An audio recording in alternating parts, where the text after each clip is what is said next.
ലോകത്തിനാകെ ഭീഷണി ഉയർത്തി ഉഗ്ര പ്രഹരശേഷിയുമായി യൂറോപ്പിൽ കോവിഡിന്റെ പുതിയ വകഭേദം പടരുന്നതായി റിപ്പോർട്ട്.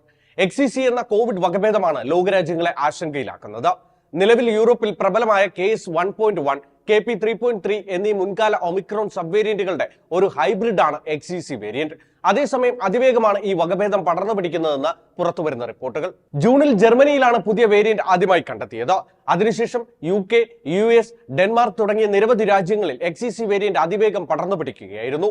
ഇതുവരെ Poland, Norway, Luxembourg, Ukraine, Portugal, China എന്നിവയുൾപ്പെടെ 27 രാജ്യങ്ങളിൽ നിന്നുള്ള 500 സാമ്പിളുകളിൽ XCC വേരിയന്റ് കണ്ടെത്തിയതായി ദി ഇൻഡിപെൻഡന്റ് റിപ്പോർട്ട് ചെയ്യുന്നുണ്ട്.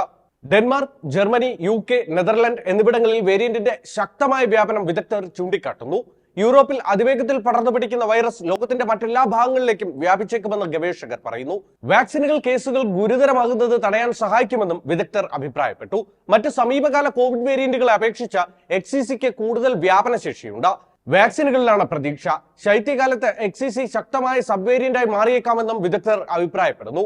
പനി, തൊണ്ടവേദന, ചുമ, ഗന്ധമില്ലായ്മ, വിശപ്പില്ലായ്മ, ശരീരവേദന എന്നിവയുൾപ്പെടെ മുൻകാല കോവിഡ് വേരിയന്റുകളുടേതിന് സമാനമാണ് XCC വേരിയന്റിന്റെ ലക്ഷണങ്ങളെന്നും ഗവേഷകർ ചൂണ്ടിക്കാട്ടുന്നു. വാക്സിനുകളും ബൂസ്റ്റർ ഷോട്ടുകളും ഗുരുതരമായ രോഗങ്ങളിൽ നിന്നും ആശുപത്രിയിൽ പ്രവേശിക്കപ്പെടുന്നതിൽ നിന്നും മതിയായ സംരക്ഷണം നൽകുമെന്നും റിപ്പോർട്ടിൽ ചൂണ്ടിക്കാട്ടുന്നു. വാർത്തകൾ വേഗത്തിലറിയാൻ ഞങ്ങളുടെ യൂട്യൂബ് ചാനൽ സബ്സ്ക്രൈബ് ചെയ്യൂ.